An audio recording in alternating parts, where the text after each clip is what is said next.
Hello everybody, I'm Hugh Millward and I am the developer of Warsim, the Realm of Aslona, and this is Dev Talk. I'm going to discuss the procedural race generation system from the game and just talk about um, how it came to be, what it can do already, and where it's going in the future. And yeah, just break it down, I suppose. So there are many generators in the game. I'll actually back off from this screen we're on here for a moment just to show you. Um, Obviously, we've got quite a lot of generators. So there's the hero name. What am I doing?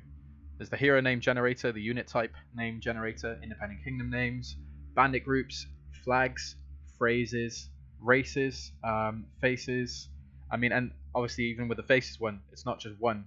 There's pages and pages of different races that can be generated, and then to go back into that one for a second, for example, the number of dwarf faces that can be made is that many. I mean, so there's a lot of deep generators in this game with various different things they can make. So the race generator is, I would say, a feature of the game, but it's not a focus, and it's probably not even one of the primary generators.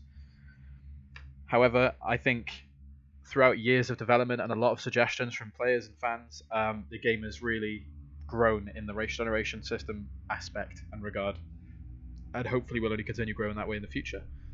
So procedural generated races weren't actually originally in the game. It used to be that every single kingdom was human, and then there was rebels and bandits, and then there would be the two goblin kingdoms. So I suppose the only races were human and goblin, and that was originally the plan. It was just going to be a very basic fantasy world with its races predefined.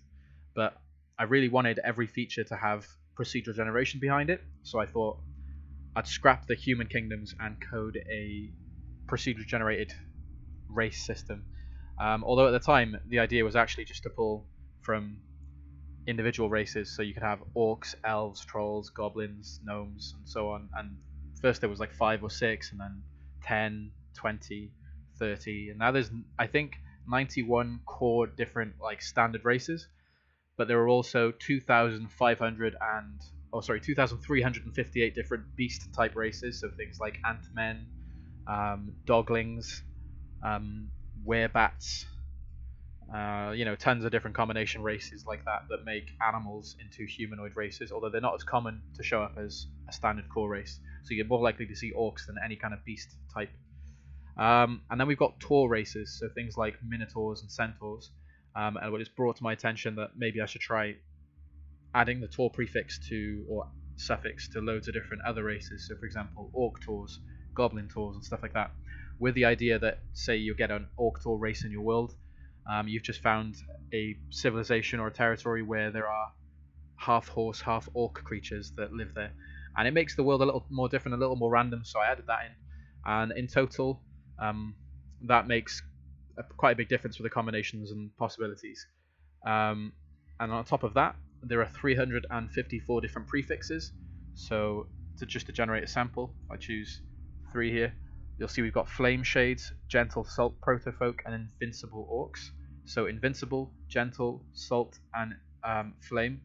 These are all different prefixes. Well, there are 354 of those, and even these ones will have an effect. So flame will make these have a red skin. Gentle will make them significantly weaker, these cave people, and salt will make their skin white and stuff like that, and change their stats a little bit because they come from like salt flats. Invincible orcs will be very, very, very powerful, probably smaller in population, but very powerful. And that's just an example of some of the prefixes. And there's 354. So if I generate some more, as you can see, we've got arcane shroomlings, and then beastly ocean men and hollow treetop trolls. So some of these things use multiple prefixes, and each of these are different. Sometimes it uses just a single one. Well, including the single one, there are a total of 29,919 different combinations and singles of these 354 prefixes. So with the ability to combine these, it actually makes quite a lot of them. These 354 are divided into 2 categories, primary and secondary, so generally speaking, nothing gets slapped together that doesn't make any sense. But it is still possible to get some very weird combinations. And yeah, so originally, when I first started on this race system, the procedural race generator, I actually lost the code I made to a crash, and it reverted back to the old human races, and that was really annoying. And I wasn't going to go back and do it again because I don't like repeating stuff, but it actually worked out quite well, and I ended up with a much more improved system than I'd originally made. I researched a lot of fantasy creatures and races, primarily from Western fantasy, but I took some from others, and I tried to make them all look as different as possible and have various different effects and traits. And I'm now currently, I mean, we've got 75 million different races that are possible at the moment, and that's races and combinations and things like that. But it is definitely going to be a lot higher than that come a soon update that's on its way, because I've had a massive new list of suggestions and feature ideas. So I've been trying to add a few of these really unique and new ones. The primary goal when adding new prefixes, it never used to be that, but I've changed it in recent years because obviously at this point it's very, very unlikely that any of the races that are generated will be seen by anyone again. They're all very unique and different. So generally speaking, anything that gets added to the game now has to either make a really visible aesthetic change to the race, or it has to have some sort of gameplay change. I want it to be feelable in the game, so you'll either notice that they're different or you'll sense that they're different through gameplay, and that way every game will feel even more different. So for example, there are some ways that I'm rolling back old things, and I'm going to try and improve on prefixes that are already in the game. So for example, you get Cloud Elves. So Cloud Elves, previously, it's just the name. The stats might be slightly changed, and they have a specific race description, but as for gameplay and everything else, it's pretty much the same. However, with a new combat update, we're going to be adding weather-related combat, so you'll be fighting in certain weather conditions, and obviously cloudy is one weather condition. So the idea will be if you're fighting a race that is named after a type of weather, so you have Cloud Elves or Lightning Trolls or something like that, if you're in that corresponding weather, they will be significantly stronger. So if you're fighting Cloud Elves during a cloudy, rainy day or something, you're going to have a difficult time, and they're going to be significantly buffed, and any negative effects that can possibly come from that weather, they won't feel it. They might even gain from it.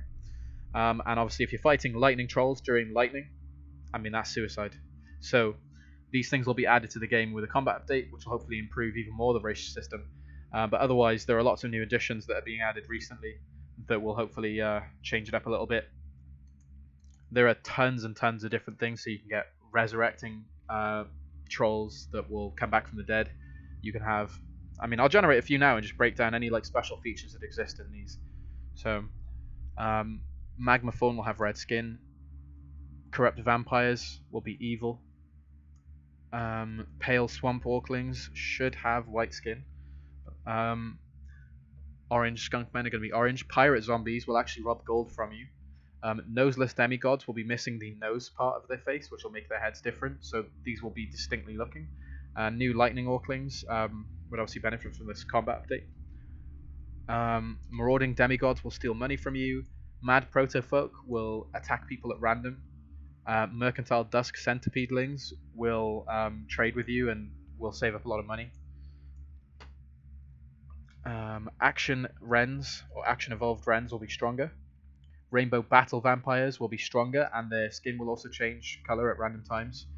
And then raider druids will rob money from you. Savage goblins will be completely unable to be spoken to.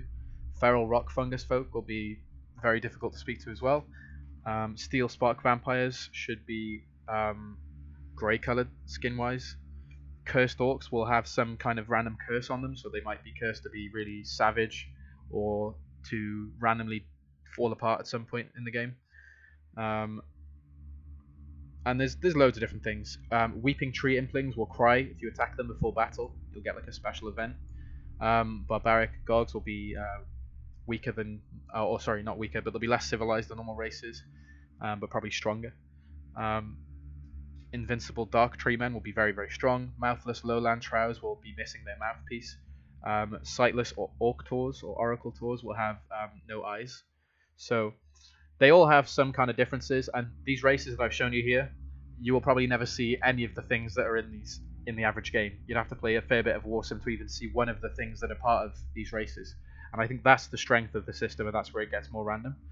And I know obviously it's not the main part of the game, but it's something that's nice, it's something interesting, and I think one of the reasons I really like it myself is I'm the game developer. I've spent 4+ years working on this game now. And obviously it wasn't constant the whole time. There have been periods where I've taken breaks and stuff, but generally speaking, I've been there the whole time. And there's nothing that's been added to this game I didn't know about. There are 400,000 lines of code that I wrote myself, and obviously I know there's some stuff I've forgotten about in there that I don't really think about anymore. But generally speaking, I know the game like the back of my hand. But when there are things with that level of procedural generation in them, and when the content is different every time, it actually makes it kind of a surprise for me. So all of these races that I've shown you just now in this video, I've never seen before, and so for me, it is also exploring. Like, this isn't as scripted as it would be if I was showing you pre-made races in my game. And for me, that's something that I enjoy, because it means when I'm playtesting the game, it's always different for me. I'm always like not sure what I'm going to get. And if I can achieve that for someone who's played the game for 1,000 hours and more, then it means I know the game could be replayable for people who do enjoy it, and that for me is, good news. But yeah, so that is basically everything. If you guys have any suggestions for the race prefix system, check out a recent post on Reddit, actually, which broke down a lot of the ones we've already had suggested. There's going to be a lot more coming soon, so keep your eyes peeled for any possible updates and announcements. I will be releasing it sometime soon once I've gotten a new bunch in. I'm hoping to maybe get about 25 new prefixes in, but that will certainly increase the number of races by a few million due to all the combinations. And yeah, I mean, if you guys like the video or can think of anything else, any questions or anything you want to see in another Dev Talks video, let me know. I'll reply to any comments. So thanks for watching, guys. I'll catch you next time. The game is Warsim, the Realm of Aslona, if you don't know. Get it on Steam. Thanks for watching, guys.